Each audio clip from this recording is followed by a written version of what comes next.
Bismillahirrahmanirrahim. Assalamu alaikum warahmatullahi wabarakatuh. MCQs discussion class है chapter number 3 का motion and force. आप लोगों ने टेस्ट दे दिया और अपना रिजल्ट का पता भी चल गया कौन से MCQs गलत है और कौन से ठीक है। जो गलत MCQs है उसके एक्सप्लेनेशन की तरफ आ जाए और अपना जो है वो कंसेप्ट क्लियर करें, ठीक है।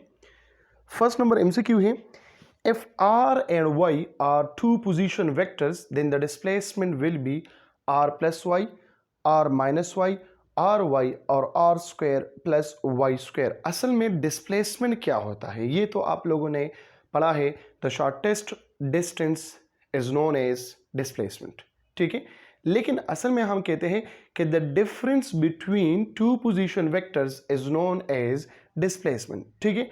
अब मैंने यहाँ पे बात की डिफरेंस की, ठीक है। तो आप लोग यहाँ पे कहेंगे कि r माइनस वाई है, लेकिन नहीं बेटा। आप देखें टू पोजीशन वेक्टर का मतलब क्या है। डिस्प्लेसमेंट को हम एक वेक्टर के नाम से जानते हैं जिसको हम क्या कहते हैं, नल वेक्टर कहते हैं, ठीक है। फॉर एग्जांपल एक यहाँ पे एक पॉइंट है, एक पोजीशन और एक पोजीशन यहाँ पे है। पोजीशन वेक्टर एक यहाँ पर ड्रा करो, एक यहाँ पे ड्रा करें। ये कौन सा है, ये r है और ये कौन सा है, ये y है, ठीक है। एक y है और एक r है। इन दोनों के दरमियान यहां पे r से लेकर y तक या y से लेकर r तक एक वेक्टर को ड्रा करें जिसको हम डिस्प्लेसमेंट वेक्टर कहते हैं या फ्री वेक्टर कहते हैं, ठीक है। तो इसका मैग्नीट्यूड क्या होगा। हाँ, ये पॉसिबल था, कब था, जब यहाँ पे आपने जो है वो वेक्टर का साइन लगाया, ठीक है। लेकिन मैंने यहाँ पे वेक्टर का साइन नहीं लगाया, तो इसका मतलब ये मैग्नीट्यूड शो कर रहा है, ठीक है। तो फिर आपके पास जो करेक्ट ऑप्शन है ये क्या होगा, r square plus y square whole under root, that is option number D, ठीक है। Number 2, when the direction of linear velocity is changing, when the direction of linear velocity is changing only, ठीक है, which type of motion, in which type of motion, कौन सा motion होगा जिसमें सिर्फ और सिर्फ direction of linear velocity change होता है। 1 डायमेंशन है, 2 डायमेंशन है, 3 डायमेंशन है या 4 डायमेंशन है। देखो बेटा ये लीनियर मोशन है। लीनियर मोशन में सिर्फ लीनियर वेलोसिटी का सॉरी डायरेक्शन है, तो ये 2 डायमेंशनल है, ठीक है। सेंट्रीपिटल फोर्स देखे आप लोग किस वजह से प्रोड्यूस होता है, ठीक है। सेंट्रीपिटल एक्सेलरेशन या रेडियल एक्सेलरेशन देखे किस वजह से प्रोड्यूस होता है, the direction of linear velocity is changing, ठीक है। तो यूनिफॉर्म सर्कुलर मोशन या सर्कुलर मोशन ये कौन से डायमेंशन में आता है, तो that is number 2 dimension, option number B 2 dimension, ठीक है। अगर इस तरह के आ जाए कि when the direction of linear velocity is constant but magnitude is changing, ठीक है, so that a type of motion is 1 dimension motion. आप लोग प्रैक्टिकल लाइफ में भी देख सकते हैं कि जब भी आप लीनियर मोशन कब होता है, जब एक गाड़ी में आप सफर करते हो, ठीक है। तो इसका डायरेक्शन चेंज नहीं होता, स्ट्रेट जा रहा है, लेकिन इंक्रीज डिक्रीज इसमें आता है, मैग्नीट्यूड इंक्रीज डिक्रीज होता है। तो मैग्नीट्यूड चेंज होता है, डायरेक्शन उसमें चेंज नहीं होता। ऑलरेडी बता चुका हूँ क्लास में, और डिस्प्लेसमेंट को अच्छी तरीके से मैंने पढ़ाई है। अगर आप लोगों को याद है, ठीक है, उसको अच्छी तरीके से पढ़े तो ये सारे MCQs क्लियर हो जाएगा। Number 3, a particle moving in uniform circular motion may have constant instantaneous speed, variable instantaneous velocity, both of them, none of them. Statement की तरफ तवज्जो दे दें। A particle moving in uniform circular motion, एक particle है वो uniform circular motion में वो मूव होता है, ठीक है। तो इनमें से कौन सा करेक्ट होगा, क्या ये कांस्टेंट इंस्टेंटेनियस स्पीड के साथ जाते हैं, क्या ये वेरिएबल इंस्टेंटेनियस वेलोसिटी, या बोथ ऑफ देम और नन ऑफ अबव। तो इसमें जो करेक्ट ऑप्शन है बेटा वो है बोथ ऑफ देम। अब बोथ ऑफ देम क्यों ठीक है, ठीक है। देखो ये एक सर्कल है, ठीक है, ये तो नजर नहीं आ रहा, अच्छा एक मिनट सबर करें, आ गया। ये एक सर्कल है, यहाँ पे वेलोसिटी चेंज होता है, वेलोसिटी का डायरेक्शन चेंज होता है, लेकिन इसका मैग्नीट्यूड क्या होगा, चेंज नहीं होता। तो इसका मतलब क्या होगा कि कांस्टेंट इंस्टेंटेनियस स्पीड के साथ जा रहा है, ठीक है, लेकिन direction of linear velocity, direction of instantaneous velocity ये चेंज होता है। सो ऑप्शन नंबर बी भी ठीक है। तो यहाँ पे ऑप्शन कौन सा होगा, बोथ ऑफ देम होगा, ठीक है। क्योंकि जब भी एक्सेलरेशन प्रोड्यूस होता है वो चेंज इन वेलोसिटी की वजह से प्रोड्यूस होता है। और चेंज इन वेलोसिटी की 3 केसेस हैं, ठीक है। या तो इसका मैग्नीट्यूड चेंज होगा, या तो इसका डायरेक्शन चेंज होगा, या मैग्नीट्यूड और डायरेक्शन दोनों चेंज होगा। यूनिफॉर्म सर्कुलर मोशन में सिर्फ डायरेक्शन चेंज होता है, वेरिएबल सर्कुलर मोशन में या नॉन यूनिफॉर्म सर्कुलर मोशन में बोथ डायरेक्शन मैग्नीट्यूड चेंज होता है, और लीनियर मोशन में सिर्फ और सिर्फ magnitude of linear velocity change होता है, ठीक है। Number 4, the magnitude of resultant displacement of two perpendicular unity vector is known as what. बहुत जबरदस्त एमसीक्यूज है। देखो, the magnitude of resultant displacement of two perpendicular unity vector। unity vector का मतलब क्या है? देखो बेटा, एक यूनिट वेक्टर मैंने i ले लिया, दूसरा यूनिट मैंने j ले लिया, ये एक दूसरे के साथ क्या है? परपेंडिकुलर है कि नहीं है। अब यहां से क्या मालूम करें? डिस्प्लेसमेंट मालूम करें तो क्या होगा? 1 + 1 इस पे स्क्वायर आ जाएगा √2, इसी तरह है, ठीक है। सो क्या आ गया? √2 आ गया। इसमें √2 नहीं है, सो लिहाजा ऑप्शन नंबर डी हो गया, नन ऑफ एबव, ठीक है। नंबर 4 की तरफ आ जाए, हो गया नंबर 4। 5 की तरफ आ जाए। 5 नंबर पे क्या है? Two birds are flying toward each other with the same speed. If the first bird is flying at a velocity of 15 meter per second, the velocity of second bird is what? दो birds है, मैं तो bird अब यहाँ पे बना ही नहीं सकता। फॉर एग्जांपल एक बर्ड ये है और एक बर्ड ये है, ये इस डायरेक्शन में जा रही है, ये इस डायरेक्शन में जा रही है, टुवर्ड ईच अदर, ठीक है। इसका फॉर एग्जांपल ये फर्स्ट नंबर है ए, ये सेकंड नंबर है बी, इसका वेलोसिटी कितना है? 15 मीटर पर सेकंड है। तो इसका क्या होगा? अब इसके अपोजिट आ रहा है कि नहीं आ रहा? तो यहाँ पे क्या होगा? -15 मीटर पर सेकंड होगा। Option number B is the correct one.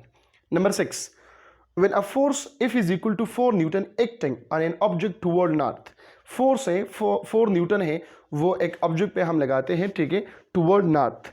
If this force is multiplied by a scalar number that is -2, then the resultant is what? Resultant force फिर क्या होगा? 4 newton toward north, -4 newton toward north, 4 newton toward south, या -4 newton toward south. तो इसमें correct option कौन सा है? ये है ये वाला, 4 न्यूटन टुवर्ड साउथ। देखिए, अगर ये नॉर्थ है, 4 न्यूटन है, तो ये क्या होगा? ये -4 है कि नहीं है, ठीक है। लेकिन मैंने डायरेक्शन चेंज किया तो इसके साथ मैं लगा होता 4 न्यूटन। तो ये क्या है? नॉर्थ है, और ये क्या है? साउथ। एक दूसरे के साथ अपोजिट है कि नहीं है। यहाँ पर एंगल कितना है? 180 डिग्री है। सो इसका अगर हम डायरेक्शन को चेंज करना चाहे तो 4 इन को हम क्या करेंगे? ये 4 न्यूटन को हम माइनस के साथ मल्टीप्लाई करें। अब यहाँ पे एक मिस्टेक हुआ है, ये -2 नहीं है, ठीक है, ये करें आप -1। अगर -2 करें तो फिर ये -8 हो जाएगा, sorry 8 Newton -8 Newton 8 Newton -8 Newton हो जाएगा। तो इसको -1 से करें। अब आप लोगों का कंसेप्ट क्लियर होनी चाहिए। यहाँ पे माइनस यहाँ पे मल्टीप्लाई करें तो सिर्फ और सिर्फ इसका डायरेक्शन चेंज होता है, ठीक है, जो देता है क्या? नॉर्थ का अपोजिट कौन सा है? वो है साउथ। सो 4 न्यूटन टुवर्ड साउथ होगा। Number 7, if the displacement time graph is a straight line with time axis, this means that a body is moving with increasing velocity, decreasing velocity, uniform velocity और zero velocity। आसान है बिल्कुल, ठीक है। यहाँ पे देखें इस MCQ का एक्सप्लेनेशन, ये है टाइम और ये है डिस्टेंस या डिस्प्लेसमेंट। अगर डिस्प्लेसमेंट है तो मैंने यहाँ पे डिस्प्लेसमेंट लगाया। यहाँ पे है straight line with time axis, with time axis, ये आ गया straight line with time axis, ठीक है। तो आप लोग बताइए कि ये डिस्प्लेसमेंट कवर करता है? नहीं करता। टाइम तो गुजरता है लेकिन डिस्प्लेसमेंट कवर नहीं करता। आप लोगों ने पढ़ा है V = D/T। D कितना है? 0/T। Anything 0/anything is equal to 0। So option number D is the correct one. Number 8, if the motion of bus is slow. अगर मोशन ऑफ बस ये स्लो है तो क्या होता है? Body will move forward, body will move backward, body will remain at rest, body will move straight। आप बस में खड़े हो, ठीक है, वो बस स्लो जा रहा है तो आपका बॉडी जो है वो फॉरवर्ड मोशन करता है, बैकवर्ड मोशन करता है, या रेस्ट में हो, या बॉडी विल मूव स्ट्रेट। तो इसका बेहतरीन ऑप्शन इनमें से कौन सा है और करेक्ट ऑप्शन कौन सा है, वो ये है body will remain at rest. दोनों पार्ट रेस्ट में है, लोअर पार्ट भी रेस्ट में है, अपर पार्ट भी रेस्ट में है। जो फोर्स है, बस का जो फोर्स है, जो एनर्जी है, अब वो लोअर पार्ट में और अपर पार्ट में दोनों में इक्वली जाता है, तो वो इक्विलिब्रियम में होता है, ठीक है। और जब बॉडी इक्विलिब्रियम में होगा तो वो रेस्ट में होता है। So body will remain at rest. Inertia तो होगा लेकिन इनर्शिया यहाँ पे इंतहाई कम है, ठीक है। अच्छा, number 9, of the following situation which one is impossible. कौन सी सिचुएशन में ये पॉसिबल, कौन सा पॉसिबल नहीं है, देखते हैं। अ body having velocity east, acceleration east, ठीक है। वेलोसिटी ईस्ट है, एक्सेलरेशन ईस्ट है, मतलब एक्सेलरेशन पॉजिटिव है, ठीक है, ये तो ठीक है। Number 2, a body having velocity east, acceleration west, ये भी ठीक है, ठीक है। इस डी एक्सेलरेशन में ये पॉसिबिलिटी है कि अगर हम ब्रेक लगाए तो वेलोसिटी ईस्ट होगा, एक्सेलरेशन वेस्ट अपोजिट डायरेक्शन में हो सकता है, ठीक है। Number C, a body having zero velocity and non zero acceleration. क्या इसका जीरो वेलोसिटी और नॉन जीरो एक्सेलरेशन यह हो सकता है? बिल्कुल नहीं हो सकता। जिसका वेलोसिटी नहीं है उसका एक्सेलरेशन नहीं होगा, क्योंकि हम कहते हैं acceleration is equal to what, rate change of velocity. तो यहाँ पे ऑप्शन कौन सा करेक्ट होगा? Option number C is the correct one, ठीक है। A body having constant acceleration, variable velocity हो सकता है, क्योंकि वेरिएबल वेलोसिटी की वजह से ही एक्सेलरेशन प्रोड्यूस हो सकता है।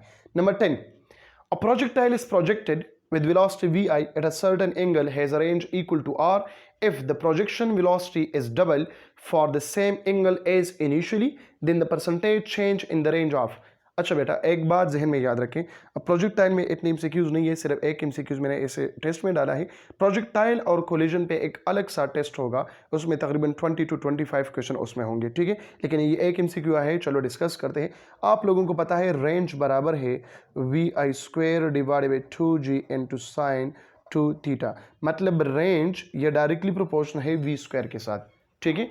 तो v² के साथ ये डायरेक्टली रिलेशन है। अब ये डबल हो गया, डबल का मतलब 4, तो 4 का मतलब क्या होगा? 400% होगा। इसको इनिशियली कितना है? 100%। ऐसे 100% को माइनस करें, आ जाएगा क्या? 300%। Option number C is the correct one, ठीक है। ऑप्शन नंबर सी क्या होगा? वो करेक्ट होगा। नंबर 11, अगर in a train moving in a constant velocity, ठीक है, एक लड़की है, वो ट्रेन में जा रही है एक कांस्टेंट वेलोसिटी के साथ, throw a ball up into the air, the ball will drop. अब इसके साथ एक बॉल है, इसने अपवर्ड जो है फेंक दिया, क्या ये बॉल इसके हैंड में आ जाएगा? बिसाइड हर, इसके पीछे, बिहाइंड हर, ठीक है, या इन हर हैंड या इन फ्रंट ऑफ हेयर। तो यहाँ पे ये कांस्टेंट वेलोसिटी के साथ जा रहे हैं बेटा। यहाँ पे कंसेप्ट 2-3 कंसेप्ट हैं, लेकिन सिर्फ एमसीक्यूज का कंसेप्ट बता रहा हूँ, बाकी जो कंसेप्ट है वो ऑलरेडी बता चुका हूँ क्लास में, ठीक है। तो यहाँ पे क्या है? Constant velocity through a ball up to the air, ठीक है। तो यहाँ पे क्या होगा? In her hand. क्यों? क्योंकि रीज़न ये है कांस्टेंट वेलोसिटी, यूनिफॉर्म वेलोसिटी के साथ जा रहे हैं, तो ये बॉल दोबारा इसके हाथ में आ जाएगा। Number 12, negative acceleration mean. Negative acceleration का मतलब क्या है? Velocity is increasing with time, velocity is decreasing with time, body is moving in uniform velocity, या नन ऑफ अबव। तो जब वेलोसिटी इंक्रीजिंग विद टाइम होता है तो एक्सेलरेशन पॉजिटिव होगा।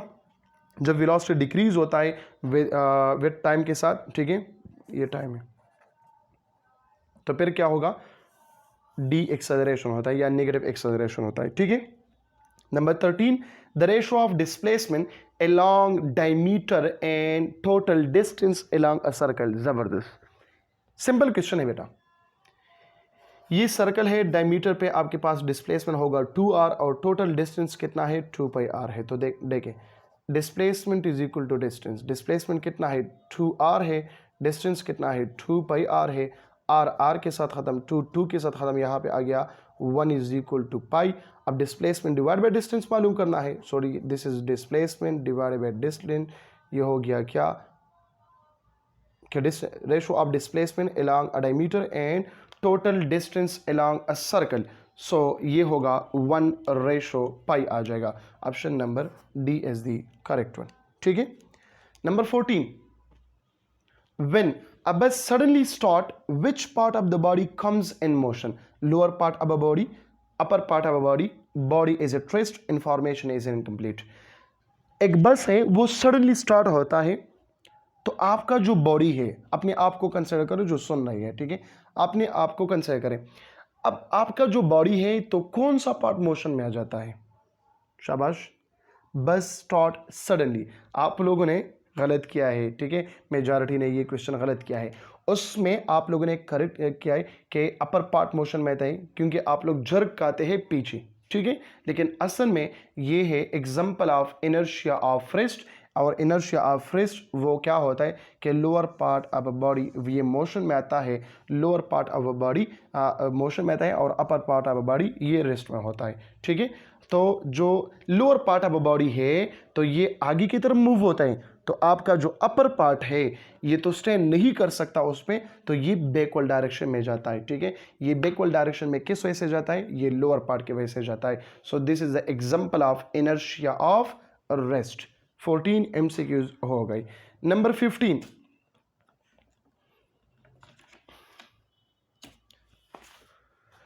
if the displacement time graph is straight line with a displacement axis, this means that a body is moving with zero velocity, decreasing velocity, infinite velocity, uniform velocity। अच्छा, displacement axis के साथ मैंने अब यहां पे देखें straight line है, ये टाइम, ये डी डिस्प्लेसमेंट। एक स्ट्रेट लाइन है तो स्ट्रेट लाइन तो ये होगा जिसमें टाइम क्या है? जीरो। डिस्प्लेसमेंट तो हो रहा है, चेंज होता है, लेकिन टाइम चेंज नहीं होता। तो इसका मतलब क्या होगा? वेलोसिटी गिवन है, velocity is equal to displacement divide by time, D divide by zero, anything divide by zero is equal to infinity, infinite velocity के साथ ये जाएगा, ठीक है। सो प्रैक्टिकली ये पॉसिबल नहीं है, लेकिन एमसीक्यूज इस तरह के एमसीक्यूज आ सकते हैं, ठीक है। Number 16, the slope of velocity time graph is what? Displacement, acceleration, tangent theta, both B and C, इन दोनों में कौन सा करेक्ट है? स्लोप ये देखें, ये टाइम, ये डिस्प्लेसमेंट, ये वेलोसिटी, अच्छा ये वेलोसिटी है, वेलोसिटी टाइम ग्राफ है। ये स्लोप आपको क्या देता है? एक्सेलरेशन देता है, ठीक है। ये स्लोप आपको देता है y divide by x, y पे क्या है? Sine theta divide by cos theta which is equal to tangent theta. तो टेंजेंट थीटा भी देता है, एक्सेलरेशन भी देता है। So both A, B and C दोनों करेक्ट ऑप्शन है, ठीक है। Number 17, a body have 50 units of inertia if it move with a speed of 20 km per second, then inertia of a body is what? एक body है जिसका inertia कितना है?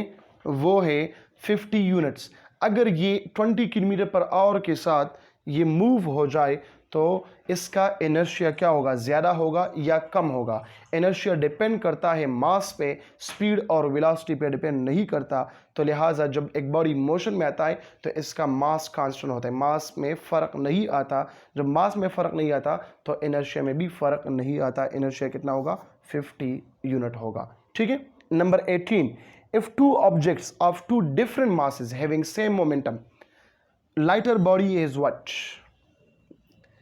Two bodies of two different masses, दो different masses है लेकिन momentum same है, तो क्या होगा? Lighter body smaller velocity, greater velocity, uniform velocity. तो क्या होगा? अगर आप लोग मोमेंटम देखें, m is equal to M V, m different है, मोमेंटम सेम है, तो m is inversely proportional to v या v is inversely proportional to m, क्योंकि m तो कांस्टेंट है।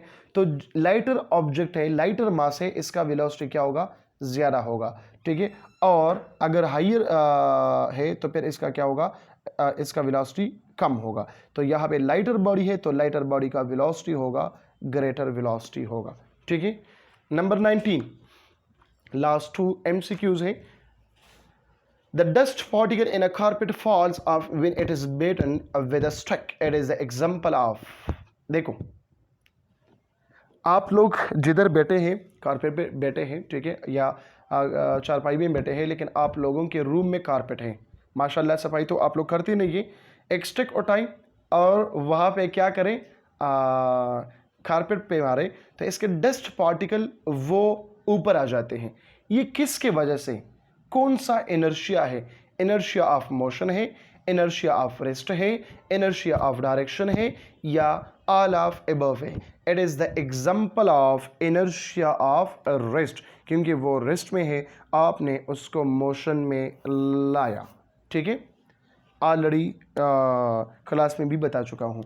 Number 20, which of the following is the example of time dependent force? इनमें से कौन सा टाइम डिपेंडेंट फोर्स है?